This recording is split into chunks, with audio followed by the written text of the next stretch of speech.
quick? Yeah, absolutely. Excited to be here tonight. So Flint Geyer from the Scheduling Institute. I see a couple of familiar names and practices in the chat, which is super exciting. So good to see y'all this evening. Yeah, just excited to dive in on really some of the trends that are going on tonight, but also like how to simplify that for you all, right? So it doesn't need to be this big scary thing of like, oh, things are changing. It's never gonna be the same, right? Buzzwords, all these things with technology, right? But really our goal for tonight is to be able to simplify some of that and really just help you to wherever you're coming from in your practice, set a game plan for how you can just move the needle in 2026, make it better for the patient, make it more efficient for you and your team members, and that you can actually do both. Absolutely. Yeah, to introduce myself, my name is Shelby Smith. I'm the head of customer success here at Peerlogic. I see a couple familiar practices and names as well, so I'm really excited to see you here. Just to echo what Flint said, I think the goal for me today is I want to help arm you guys with what to do with what is already at your fingertips, right? Minus, any efforts of adding anything new. You have access to a lot of data that maybe some of you don't know how to get to or don't know that you have. And I'm excited to kind of talk about how you can leverage that. So few housekeeping items. So we have a chat. I see, like I said, we've got a few people here already. Leah, Ashley, Kay, thank you so much for being here. I really encourage you guys to use this chat. We want to hear from you, hear about your lived experience as a practice office manager within your practice, right? We're also going to have a few polls kind of feathered through the presentation. So would love to hear you guys and really encourage everybody to participate in those. And then lastly, we're going to have a Q&A at the end, like always. So please be sure to drop your questions in the chat or in the Q&A, and we'll save some time at the end. Okay. All right, let's jump into it, Flint. Awesome. So really, as we look to next year, right? So we're sitting here and it is, what is it, November 6th, which as it happens, I am 99.9% sure November 6th, I will never forget because I was here with you all tonight. But also, my sister is literally having a baby right now. So she literally right now. Yeah. So I guess I forgot to mention that earlier. But super exciting. But right, it's that crazy time of the year, right? So that kid is always going to be in the birthday range of the holiday season. Okay. And so as we look forward to next year, right, you also got to kind of remember, well, hey, what can we take action on and what can you make some momentum in before the year is over? And so what we want to be able to do is kind of assess what changes are going on and how do you make sure that you're starting to make progress or building on the progress you've made so far this year to where when you get into 2026 after 25, which was really like this AI boom of a year, well, how do you make sure you're leveraging it appropriately? How do you make sure you're making the right calls in your practice? And ultimately how to leverage the tools, the resources, and the data that sits inside the walls of your practice today. And so really, and I think the first thing we want to dive into is what is it that you all feel as if you're facing today? So I think, right, Shelby, I think we have a poll for them to kind of start off, and we want to make this as customized to you all as possible. So I'll let you do the intro here. Awesome. Yeah. So we want to hear from you guys. How confident are you in your team's ability to consistently provide a superior patient experience? So go ahead and drop your answers on the right-hand side. We want to sort of see what is happening with you guys. Yeah. And I think this question is super important because, and some of the answers are key, right? Like sure. That first one, I think about that a lot. And being in any position of leadership, you kind of have to ask yourself, well, it's like, well, it seems good, but does it seem good because I'm there, or is that always what's happening, right? And so as you're answering it, right, this is not it's certainly not a judgment zone, right? It's really just, hey, as you sit here today with, I think we have 67 days left in the year. Well, no, that's not true. It's like 57 days, right? Well, where can we make those minor improvements? Or is it really a game of maintenance and a game of how do we keep doing the things we're doing so well so that when January gets here, we're not like, oh, I'm burnt out or mentally or literally hungover from the holiday season, right? Yeah, right. Yeah, I agree. This is a great time to self-reflect, and that's kind of what we're looking at here. So we got a couple answers.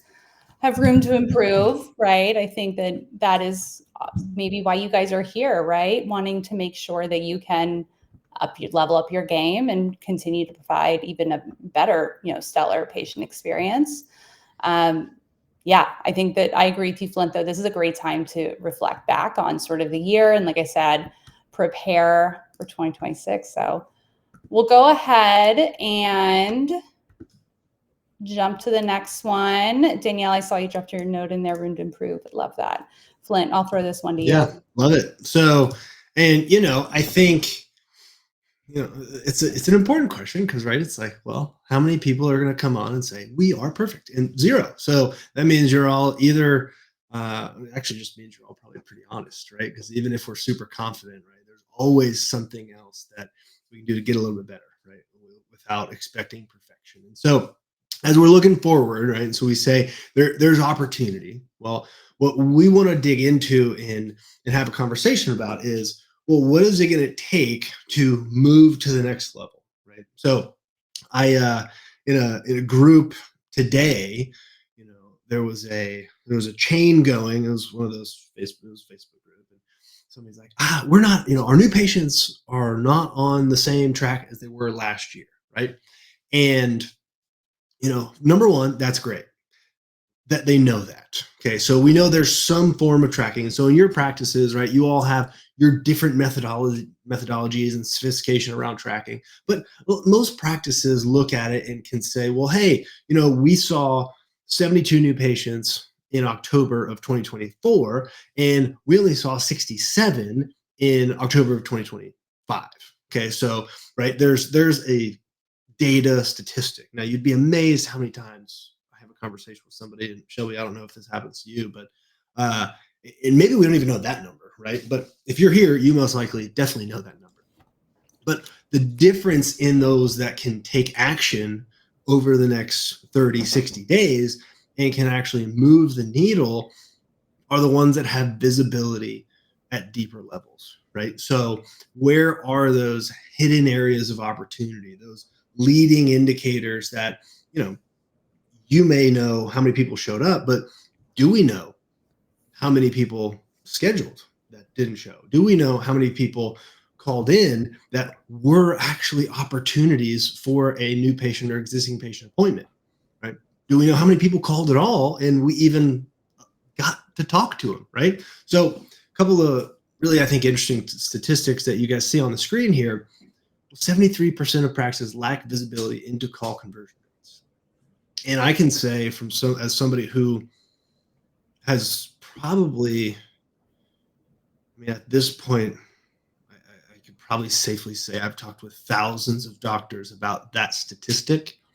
And I have only ever received the actual data from someone before we actually dig in together, maybe 2 times. So I think maybe 2 times has anybody ever been able to say to me, actually, yeah, here's the data on how many calls that were appointment opportunities came in and what percentage of them were converting. So that 73% is actually, as I look at it, it's actually pretty good, but it might not, it's actually not, right? And then 40% of patient calls go to voicemail. Well, if any of you work with us, and I know if you guys work with Peerlogic, right, you know how important that first impression is, but also how overlooked it gets. Because just like the treatment conversion in the practice is very visceral, right? So we know when a patient comes in, and we know when they say no to treatment, right? Everybody around the room is aware that that's happening, but that same feeling, that same like little dig at you, right? It doesn't hurt as much when it's not physically in front of you. It doesn't hurt as much when you're not seeing it or hearing it happen, right? And so as we're looking forward, what you want to make sure you're doing is leveraging any tools that you do have and seeking out how can we get better visibility, because the surface of, well, we're down 5 new patients this month, this year compared to last year, right? That's great. But is it because we didn't have enough calls? Is it because we didn't convert enough? Is it because they just didn't show up at the same rate? And all of those things together are going to be what allow you to really, number one, improve the performance of your team. But number two, make sure that that patient experience isn't missing a mark, right? Because in each one of those steps, we actually have an opportunity to diagnose, sure, are we doing as well as we could, right? But two, what about that patient experience in the call, in how we confirm, in how we get them to show up, is either adding or subtracting from their likelihood of winding up as a patient in the chair who you guys can serve. Yeah, I agree with all of that. And one thing I talk about with the practices I work with is, you can't fix what you don't know is happening, right? So, like you mentioned, Flint, like there's, maybe you guys know about these singular data points, but I think it's super important to keep digging and like really see what that entire story looks like, because it may be different than what the assumption you're making and can really inform the action that you take to, of course, make sure you're performing as an office, but we all know the main goal here is to make sure patients have, class performance with you guys. So that's really the goal here. I believe that data is the engine that's going to drive you forward, right? Making decisions without a full story of what's happening sometimes ends with misses, right? So agreed. All of that, visibility is key. Knowing what you're working with is super important. Yeah. And I guess I'm curious from your perspective, right? Because obviously you get to see a lot more of the data than I do, right? So how does this actually show up most common, right? So for people who are on tonight, like what do they, I guess, what is most often missed in that from what you see? And then and you may have an answer for this, I don't know, but maybe what are the numbers that we might put too much stock in that are actually not that important? Sure. Well, I'll say one thing I think that a lot of practices don't necessarily have visibility into, and it's related to conversion rates, right? Knowing how many patients you're converting is important. But we want to make sure that you're understanding the why behind it. So if you couldn't convert them, what's the reason why? Was it a scheduling issue, right? Is there maybe like a lack of availability? Were we missing information from the patient? All of that good stuff, right? So really like the story behind that singular data point of conversion rates helps you really get a clearer picture on what may be happening and what you need to do to sort of drive that moving forward. Absolutely. Awesome. I think we kind of jumped ahead and talked about all of this, right? And so when we think about, well, what are those different areas where maybe we can be missing the mark, right? And as we look at this, right, what you want to do is you want to look at how you and your practice are operating today. What's your system, right? So if you look at these 4 areas, I talk a lot about, I use a lot of football examples because I grew up playing football, right? You got some old school game posters from the 60s, back when Cornell football actually was like a real thing, unlike today. That's another story for another time. So, what is like availability is the best ability, right? So you hear that in sports all the time. Like if you're hurt, doesn't matter how good you are, right? Coach is going to put somebody else in the game, right? And so if you apply that to your practice, well, when we think about the intentionality and focus that we put around how to make sure you are available when the patient wants you to be available, which is the key part of that, right? The idea of patient-centric availability versus like convenience, right? Which can be a challenge, right? And if you're leading a team people are going to tend to lean towards their personal convenience. convenience. But we have to be able to say, well, hey, the data is showing me that, right? I was on a call with somebody this about a month ago. Doctor was having a conversation saying, we're doing everything, right? We changed how we're answering the phone, all that good stuff, right? And I just don't understand why we're not getting as good a results as I wanted to. Well, we looked at the information and it was very clear. They were only answering 75% of the calls, and almost every one of those missed calls was during the 11:30 to 1 o'clock window, right? So when the patients wanted to have a conversation with them, they were not appropriately ready for those opportunities, right? So that's the first impression. Because if it's a new person, right, they call, we don't pick up, I'm going to the next person on Google, right? Okay, so that's the first piece. Then and the impression is the tone, right? And what is the, what's the word? It's not cadence. It's, it's like that smiley face, frowny face, neutral face. Sentiment? Sentiment. There we go. Starts with an S, not a C, right? So what's the sentiment of that when we do pick up the phone, when we are available, right? Is it one that's inviting, or is it not, right? So the more you can understand, are we 90% positive on that, or are we only like 50%? Because that makes a huge difference, right? Then objections, what are the most common things that people aren't scheduling for, right? So Shelby, you made the point, like understanding the context is pretty important here. And, I have to wonder in the follow-up, you have more data than me, right? So what would you say from what you look at every day, like someone who first gets into a platform and they're actively tracking this, like what do you think the average conversion rate is of first time new patient phone call? Like we do pick it up, but we're on there. What does that conversion look like? It varies. Obviously, there's a lot of nuance. If we're talking like numbers, I would say hovering around like 40-ish starting off, just sort of like getting your groundings, right? Totally.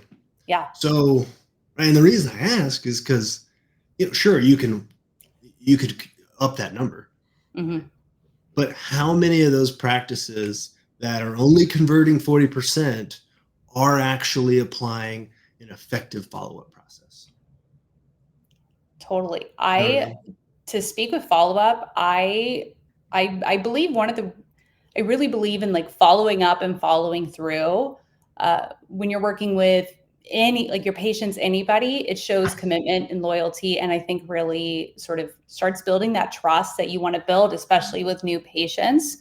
And talking with, I work with a lot of practices for a little context, from like 100+ location DSOs to, maybe 2 or 3 staff members, like small business practices.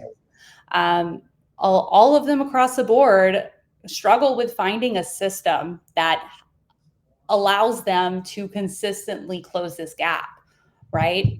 A system, whether that be within your PMS or your phone system, whatever it is, that it ensures a consistent experience throughout every interaction every patient has within the practice, but also reminds you to make sure to follow up on that missed call, or, hey, I needed to make sure to send this document over to this patient.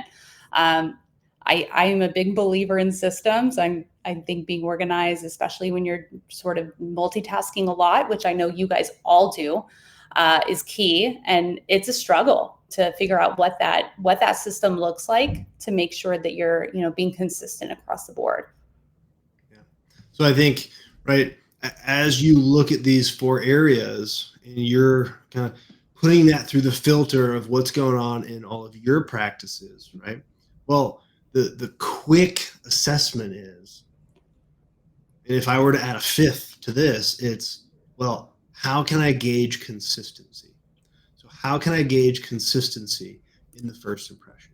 How can I gauge consistency in my availability based on what we're saying we're available for, right? That's not saying you're going to be available 24 hours a day. It's just, if I go on your website and it says you're open from 8 to 7 or 8 to 6, right? Well, I, as the customer, as the patient, I want to be able to call you in those hours and be able to get somebody, right? I think that's super reasonable.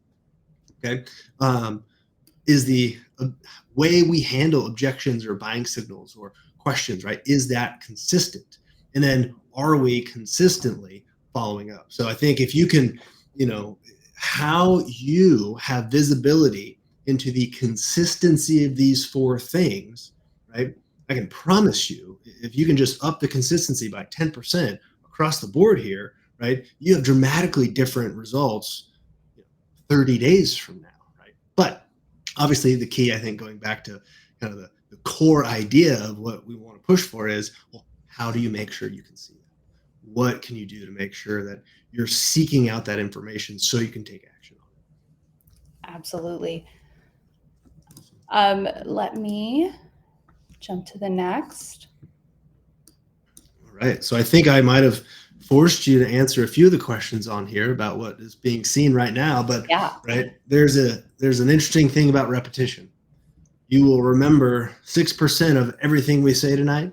You'll remember 100% of how you felt being here tonight, and you will remember more of the things that we said over and over again, right? So there's no data behind that last piece. I just added that. But let's back some of what we're saying up. Okay, so as far as what we're seeing, right? I see this all the time. I have to imagine you guys see this in the practices you work with. And so if you're watching this tonight, right, think about, is this what's happening in our office? Is this what's happening in our practice? Could this be what's happening in our practice? Because at first it's super easy to hear some of these things and be like, man, that's unfortunate that's happening to those people, right? But right. I know every time I do that, I start to look inside and start to look at the systems of my team, and it's like, ooh, yeah, we might be doing the same stuff, right? So, the first thing is utilizing and investing in marketing, but not being able to accurately quantify the results, or unfortunately, right, not building the system to consider the experience, right? So the number one indicator of your patient experience overall should be the rate at which patients refer other people to your practice, right? And so when you say, well, let's dissect the number of how many new patients we're bringing in, well, if you have 5 less than you had this time last year, look at the referral number. If you've been adding technologies to your practice, right, but we haven't been simultaneously hyper aware of how that impacts the experience and making sure that that flows well together, or you go and you spend a bunch of money on marketing, but then the visibility into those 4 things we just talked about isn't quite there, right? You're going to see this cool place, this exciting place, this practice that looks like pretty special online because you got good ads and you got good website. Well, and then what happens when they actually reach out to you might not live up to it. Okay. That kind of goes into the Band-Aid technology, right? Where we focus so much on the perfect vision of, hey, this is going to be the thing. We just get this, put it in place, sit it in the corner, right? It's going to take care of all my problems. I have to imagine, Shelby, this comes up sometimes with you guys when you're trying to help people actually execute on using a technology system, right? I always say, like, if you're going to do it, just do it and follow the advice of the people who are on that team, because it's probably going to work if you do it, just like most other things that are good in life, right? You usually can't just do something and it magically happens, right? So the key there is there are more players in this space than ever. There are more providers in the space than ever. And with all of the technological advancements, right, there's so many that are coming at you guys today at trade shows and that, right? It's just like, how do I know which one or who is going to actually move the needle? Well, that's where you have to be able to look and say, does it positively impact the experience of the patient? And does it give me visibility into those key areas where I can actually make those improvements, right? Anything you would add to that, Shelby? When I'm looking at this, well, I guess I'll first say marketing spend. I see that a lot. And while marketing spend, ads are important. We want to make sure you want to make sure your community knows that you're, there, and that's always good.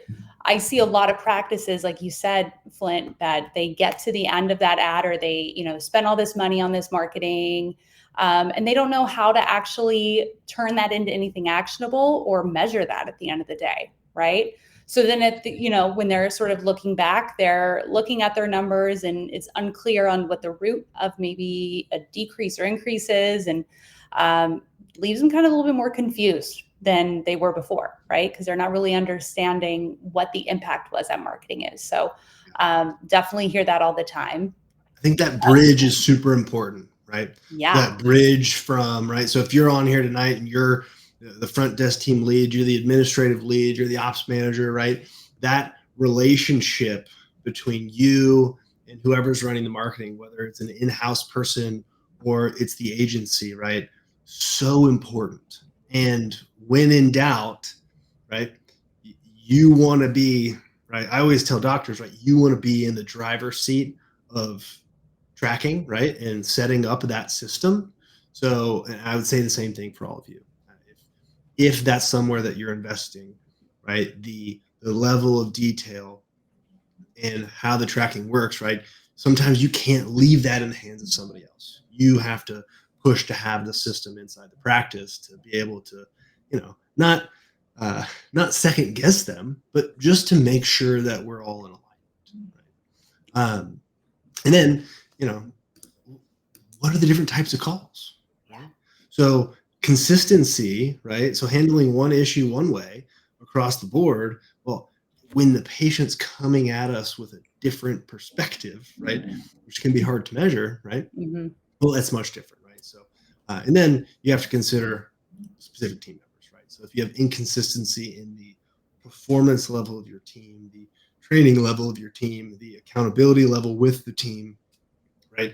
Well, that can dramatically sway the results that we see. And let's be honest, right? A lot of turnover over the course of the last year, 2 years. And when we talk about the front desk, that's a position that has always been the highest turnover. So while the post-COVID world is like turnover city, it's not new for this role, right? But we now have, and what you want to be looking for is, how can I get people up to speed as quick as possible and actually monitor that in a way that doesn't require you having to like sit there and literally just like listen to everything they say all day long, right? Because that's not the best use of your time. Okay. But ultimately, I think the impact of all of those things shows us that little behavior changes, right, in how we're doing these, how we're tracking these, how we're upping the level of consistency, right, has dramatic increases in the results. Right? So I assume this is some data that you guys pulled, which is awesome, but practices that measure the KPIs and change based on the data can see a $2.4 million cost savings a year. Now, when I read that, right, I'll play the skeptic because I like to do that, and some of you are, right? Well, okay, cost saving. Well, I'm not gonna save $2.4 million. Well, it's an opportunity cost. Okay, so if you have an average, if your average patient value is $3,500, and over the course of the year we miss out on 500 potential new patients because we don't have the visibility into those key areas. I mean, I can't do mental math that good, but 500 times 3,000, it's $1.5 million. It's $1.5 million. And that's just in that year, right? So depending on the size of your practice, that's obviously going to range. But the ultimate focus of all of this is allowing the front desk, allowing the administrative team in the practice to truly be revenue drivers by taking some of this more seriously, a higher level of intention. And let's be honest, none of the stuff in the back would happen if it wasn't for the work that gets done here. So I think that's just, that's Absolutely. The biggest difference, I think. I love it. Yeah, I will add to that one last thing. Whenever I work with practices I work with, I always really preach and try and get them to focus on meeting their patients where they're at.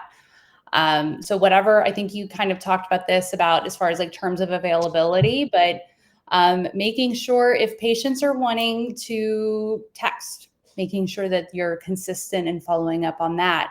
If it's after hours calls, if you're seeing an increase of those, like what is a solution there to make sure, again, for emergency calls, for routine, whatever it is, you're meeting the patient where they're at, and building that impression and loyalty from there. Yeah. And I think that's like one of those decisions, right? That can have such a negative tail to it, right? Mm-hmm. So yes, we want to meet people where they're at, but you also have to consider, as soon as you offer that opportunity for a patient to communicate with you in that new method, right? The expectation for it is just as high as if they were to call in, right? So I think anytime that you think, hey, we should do a website chat, hey, we should do texting, hey, we should do like have patients email us, right? Whatever, right? Well, you really should only do that if you're gonna live up to the same standard, or else that's where you have those unintended consequences, right? And where I think it's so important to make sure that that's a really seamless experience. So I think that's great. Absolutely. Follow up and follow through. We have another poll. So again, please drop in your responses here. Love to hear from you guys. What trends are you seeing in your practice lately out of sort of what we've been talking about for the last few minutes? We want to hear what really resonates with you guys the most. Let's see, marketing performance, call handling variations. What are some things that you guys are sort of running into managing within your practices? And like this says, if it's not on here, drop it in the chat. We want to hear about what that is.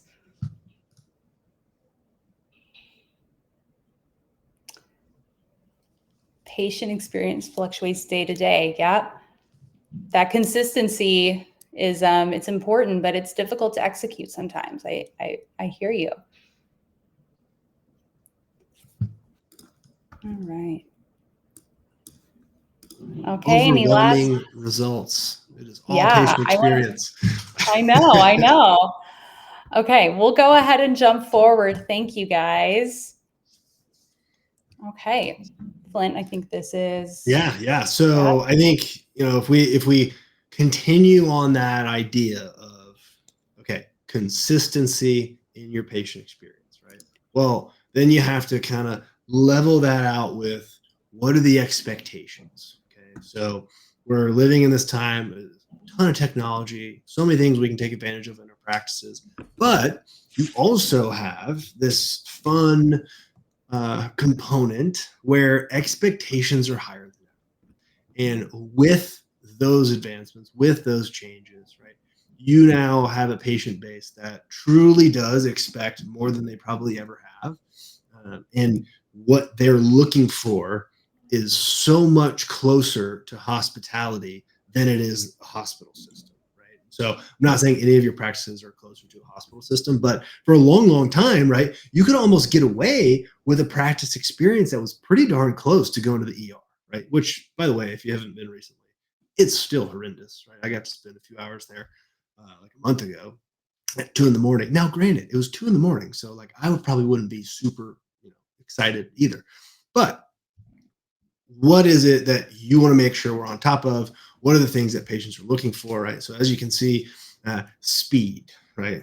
I mean, if you give them a way, or I kind of got into this already, but if you give them a way to reach out to you, they expect immediate responses. And it doesn't matter how they reach out, they are looking for that speed of response. And the same thing is true with any kind of a request, right? So when you think about patient communication as a whole, right, we have to understand they're actually only mentally in that moment for a very limited period of time, right? Like I like this, some people will appreciate this, some people won't. But I like to use the example of you're driving down the road and you see all the fast food signs on the side of the road, right? And you're hungry. And it's like, ooh, I forgot to have breakfast. Okay, well, in that split second, that person makes a judgment of which place they're going to go. They're going to do that based on the experience of the last few times they've gone to any of those spots, right? Food sometimes actually has nothing to do with it. So, number one, if I know I can get through the line fast because right now I'm hungry, well, I'm going to go to that place. So we're in Atlanta. Chick-fil-A could have 37 people in the line. McDonald's could have 4. I know I'm going to get through the Chick-fil-A line faster than the McDonald's line, even though they have 37 people. And I see that other people actually like to go there, which is actually a psychological trigger to me of like, oh, well, there's all those people there. I should go there. And I know it's going to be faster. And I know I'm going to have a better experience. That should be the goal for the practice, because that is what the customer, the patient, who's going to come in, who's going to come back, who's going to say yes to treatment, who's going to comply with treatment plans, and who's going to refer other people to your practice. That's the way that they operate, right? The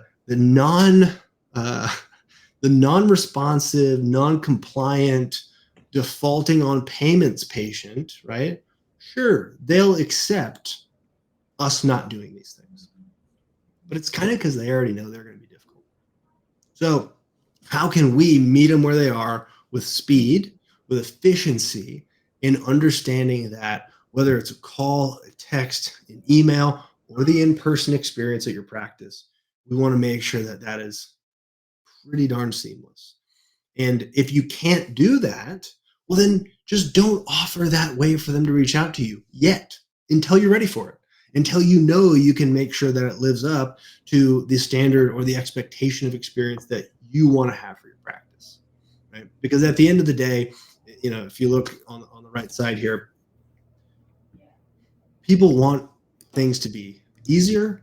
They want them to be faster, and yet they want them to have that human feel and touch to it, right? So there's nothing worse than getting the same robotic confirmation text from like 17 different businesses. We've all lived it. Yeah. We've all gone through that process of like, the same level of thought and effort into the haircut reminder as the appointment where I'm probably going to end up spending like $5,000, right? Totally different playing fields, but they're being treated the same. So those practices who are going to do this super well going into 2026 are going to be the ones who can actually combine, speed in all the ways that we're going to offer the patient to give us any form of contact, right? And be able to weave in the human contact. So how do you best leverage your people? How do you best leverage technology? And how can you make sure that when they do intersect, right, from the patient's perspective, it's actually feeling as if it's kind of this well choreographed dance, right? Dancing with the Star season is on right now. So my watches that every Tuesday. So, Great call out. right? Go Andy, he can't dance, but they keep voting him back in because his human connection is so good, right? So if any of you are watching, you know what I'm talking about. Guy can't dance, but that's fine. No, I love your point about human connection. And when I think about that, obviously, like speaking to somebody, that's a really direct human connection. But I think layering that feeling of a human connection into your digital touch points is huge. It allows you to do more with less, allows you to really focus on the patients that are in your practice, but also if those texts, those, maybe emails, whatever they look like, they're personalized enough to feel like this was something that came just for them. Yes. It's huge, huge. And it's a game changer, I'll tell you. So right now, how do we take some of this and put it into action, right? Because ultimately, right, it's great to come here and be like, oh yeah, all these things like should be good, right? And we should do those things, right? Well, how do we actually move and get this in place? Okay, so what you want to aim for, right, and what I see in the most effective practices, what Shelby, I know we've talked a lot about this and trying to figure out, okay, well, what are the lessons that we can pull from those offices that are high performers that you guys can have? And some of you are already in this group, but it should be confirmation for some, and it should be something to consider for a lot of you, right? So, well, let's talk about, ding, ding, ding. November 6th, 7:41. I'm now an uncle, but that's not what this slide is about. All right. Yeah. See, Congratulations. Right? That's amazing. So visibility, right? That baby is born. We all just received the picture. We can see it. No. So number one, right? So we talked a lot about visibility, right? So we have to start there. What do you currently have the capacity to capture, right? As far as data is concerned. Now, Then the next step of that, which is, to be honest, much more important, because if you can capture the data and we never actually take the time to analyze it, well, it's kind of useless, to be honest. But how can we actually analyze that and use the information to say, hey, this is happening enough. It's significant enough that if we were to make this tweak, right, well, that's actually going to have a huge impact on the experience. And the better the experience is, the better the practice does. Okay. Now, at that point, you then know, where do I need to pull the levers to train? Okay. So the data should tell you, where do we need to engage the people? Where do I need to engage the team? What requires training, retraining, consistent training? Some things are just so repetitive, you really have to go back over and over and over and over again. And the first new person that walks in the door is going to have an impact on the consistency of the rest of the team. So we're going to have to do it again, right? But use real examples. Find ways to assess what your team is doing on phones. Make sure that if we have a consistent issue in a question, right? So if you got a team who is struggling with a specific insurance provider, and for some reason, we're getting a bunch of calls from this specific provider that we're not super confident on how to handle the conversation around that provider. Well, we have to lean into that, because that data is telling us very clearly, hey, there are people in our area who want to come see us,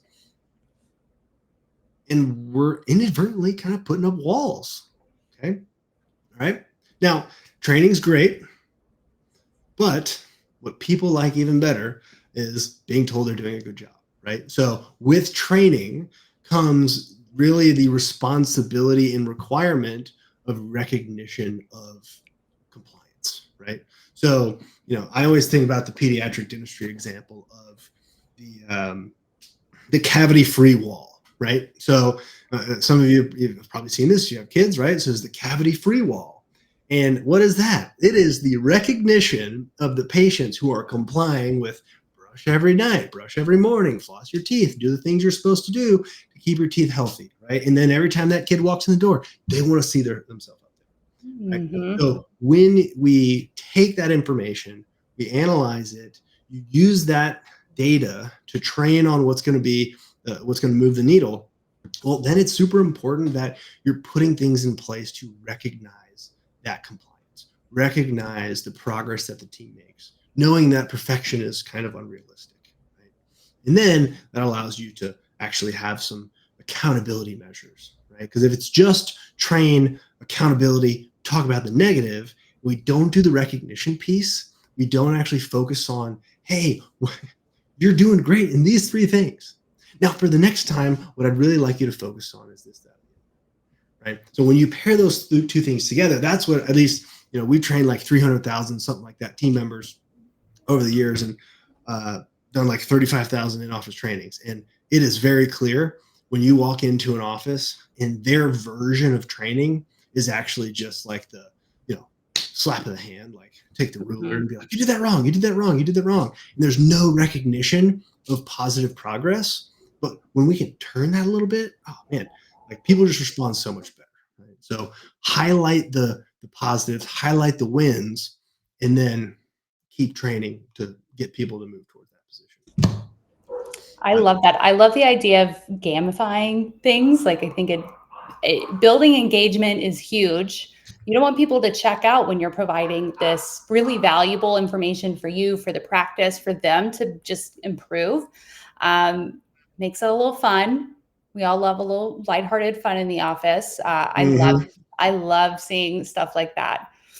I'm going to jump here. This kind of feeds into what Flint was talking about. So we've talked about a lot today. We've talked about the data gaps that you guys maybe have within your practice, misses or struggles in preserving that stellar patient experience. And we want to leave you guys with a game plan to round out 2025. So, well, I didn't do the math. Somebody did it for me, but I believe by the end of this, if you start this process today, You should be done by December 17th, which leaves you plenty of time to dive into the holiday season and then walk into 2026 ready to go. So starting at the top, it's huge. Spend a couple weeks, week or two, doing an audit of what it is you guys have access to data-wise, right? Do you know how to pull your missed call rates, your answer rates on the flip side, your conversion rates, existing versus new patients? Do you know how to break that down? And even then, like, what do you not have access to, right? What's data that you're interested to know about that you maybe don't know how to pull yet? And dive into the resources that you have and see what you can find. And I think too, right, what's so important about that, and we go through all of these, it's going to be key, right? You may say 2 weeks. I don't need 2 weeks to do that. Well, life happens. It's a busy time of the year. And what's going to be important is, hey, pull everything you can. Find everything you can. Go get a tool to show you some things you can't see, right? There's you can get a lot of like trials and all kinds of stuff, right? But just get the information, because what you're probably going to have is you're going to get it all and you're going to look at it and you'll be like, I don't quite know what this is doing. Right. Totally. But then like sit on it for a couple days, come back to it, get somebody else to come in the room with you. And then what's probably going to happen is it's going to come back and you're going to be like, ooh, that's the thing we got to do. That's the one where we got to move, right? It's literally just happened to me today. We're going through the entire calendar for the whole year next year. First look, everything looked totally fine based on everything we knew about this year. Somebody brings it back to me today. I'm just like, oh no, there's like 6 things that are wrong with this. So don't rush this process.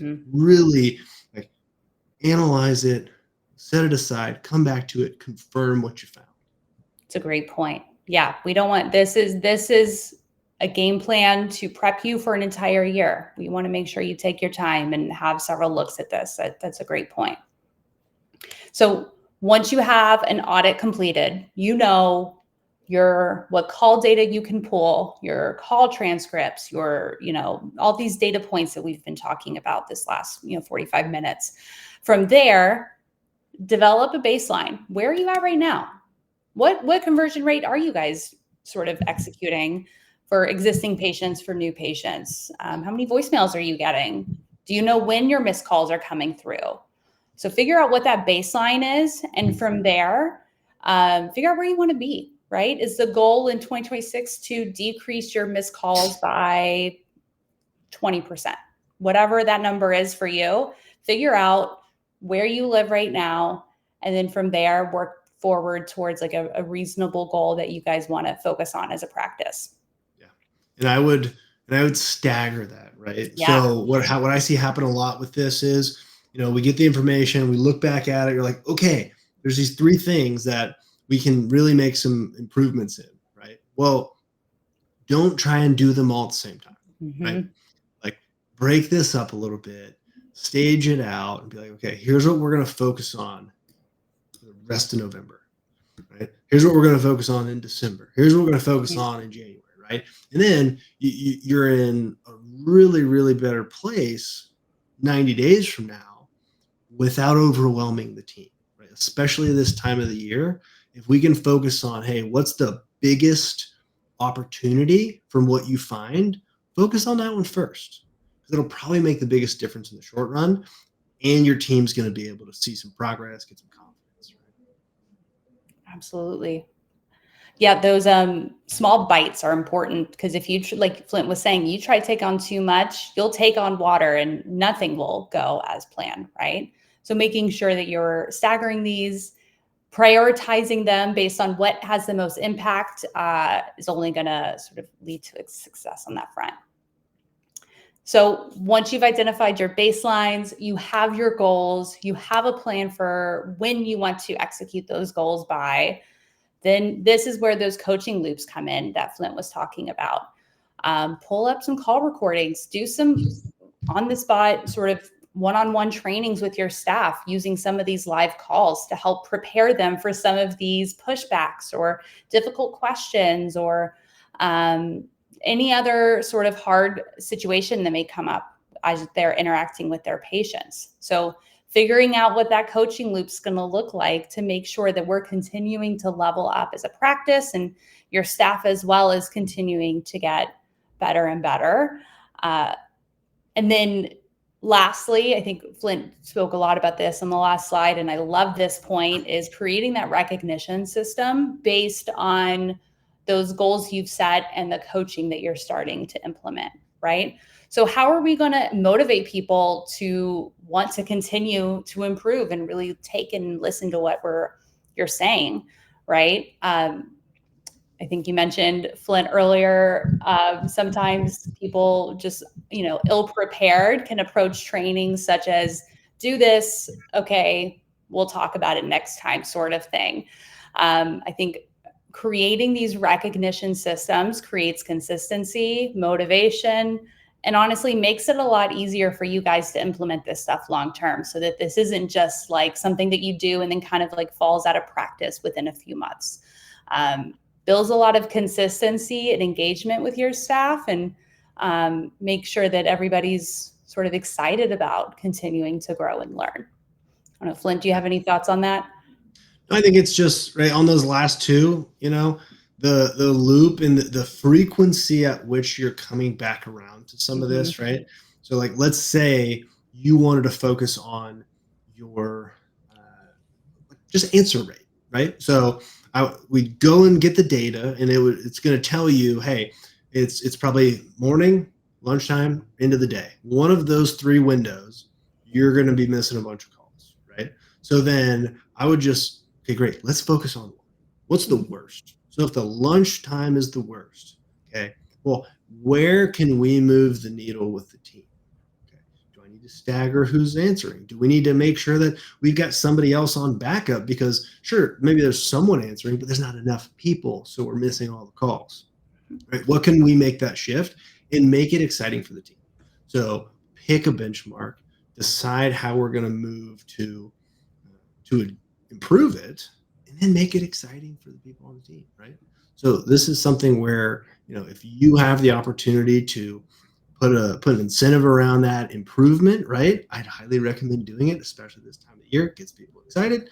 If not, have the conversation with the doctor, because you'll be equipped with the data. You'll have all the information you could need at that point to say, hey, if we can increase the answer rate by 20%, based on what I'm seeing, that's going to bring us in another 20 new patients over the course of the next 90 days. And that's a huge deal when you talk about finishing the year out strong, going into next year with a little bit of momentum, right? Because what you definitely don't want is to get to January. January's super busy. We have a real sleepy December, and then you just like that shock to the system. It's like, oh my gosh, I wasn't ready for the year to start, right? So, right, just find what that's going to be, make it exciting for the team, but then also make sure they know you're going to come back and check. Love it. Okay, we have one more poll. You should see it pop up in just a second. Here we go. Which area are you most committed to improving in 2026? I see one already for patient experience. Love that. Again, if none of these apply, if you have something extra, drop it in the chat. We want to hear from you guys. Yeah, it looks like we got call handling. Yeah. Experience, 2 for call handling and patient experience, right? Okay. Love it. All right. Okay, so we'll go ahead. Hold on one second. Is that poll? There it is. I think that's kind of the last of what we wanted to chat about. We want to keep this conversation going. So before we jump to Q&A, we have our LinkedIn and Peerlogic and Scheduling Institute information here. So please reach out, please connect. We want to chat with you guys more. And then Q&A, I guess we'll jump into that. If you guys have questions, drop them in there.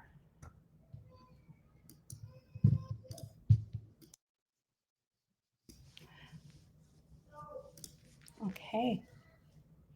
And as people are thinking about questions, right? So, I do a Q&A every month for our clients, and it's funny. It's like the who's going to ask the first question, right?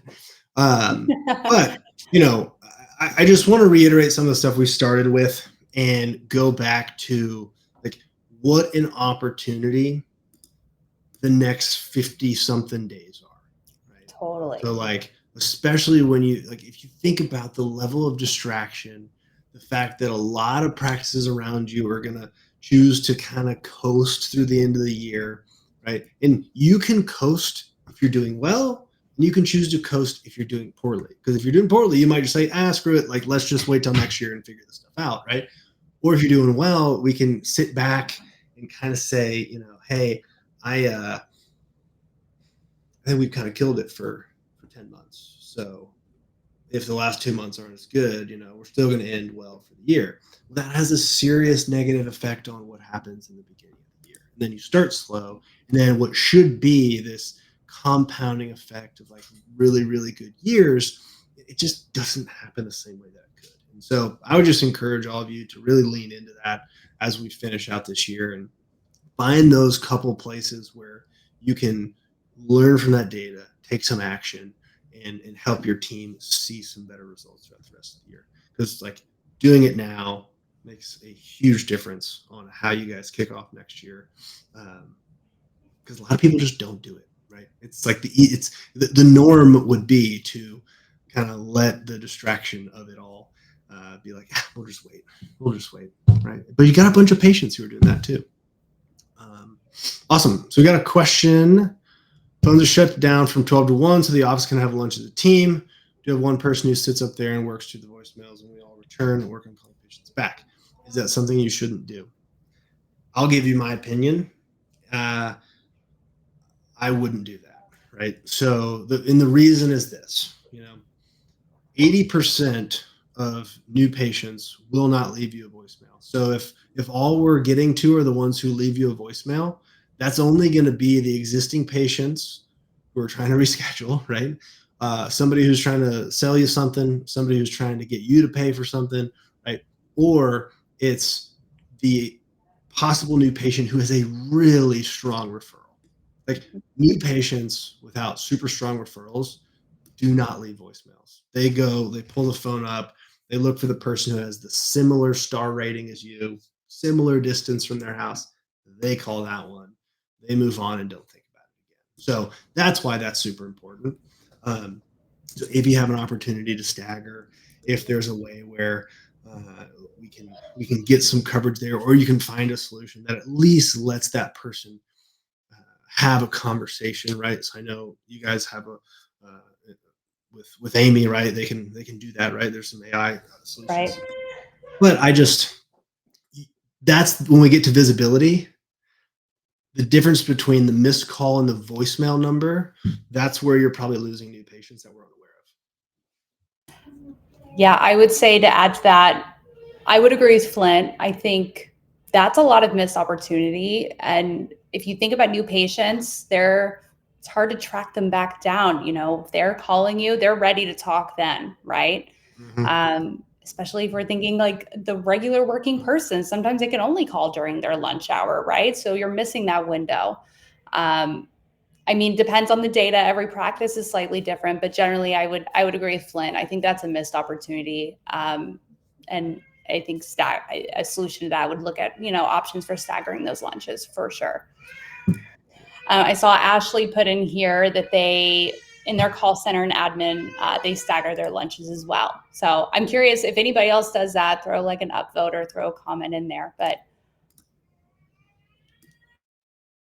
also, if you hear any noise in the background, I'm sorry, everybody. That's a great question though, Danielle. I appreciate you dropping that in.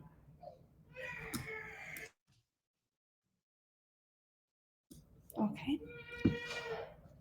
I know we're right at time, guys. I'll throw out a last call for any questions or any comments. Oh yeah, lots of staggering.